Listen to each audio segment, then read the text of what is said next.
Hi there, everybody. This is Samantha from the law offices of Samantha Wolfe, and today I'm bringing you our next video installment in the What If series. So, our question is, what if I die and I have retirement accounts? What does that mean?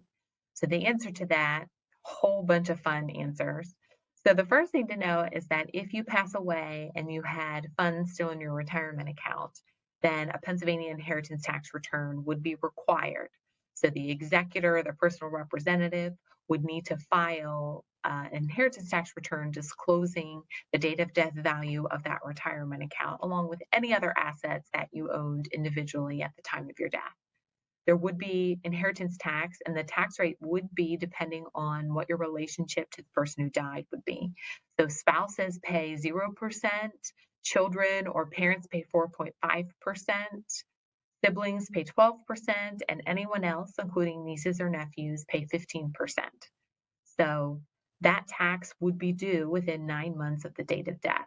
And inheritance tax, interestingly, it is at a 0% for a spouse, but even if you're designated as a primary beneficiary as the spouse of retirement accounts, Pennsylvania still does require an inheritance tax return to be filed disclosing the date of death value, even if the rate of tax is 0%. So as we're dealing with clients, a lot of times we get calls saying, my husband or wife just passed away. Do I need to do anything? And the answer to that does depend on whether or not there are retirement accounts.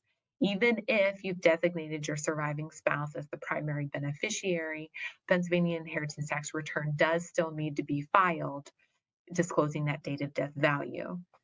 0% tax, but it does have to be disclosed. Upon your death, then there would be required minimum distributions that your beneficiary has to take. If it is a spouse, they do receive a stretch out over their life expectancy. But Trump signed a Secure Act in 2019, which did take away the stretch out for most other beneficiaries unless you are considered disabled or if you're chronically ill. Most everyone else is going to have a 10-year payout, which means that the retirement account does have to be distributed within 10 years. I think it actually ends up being 11 years, all told, by the time everything happens, but all of the retirement funds do have to be emptied out of that retirement account.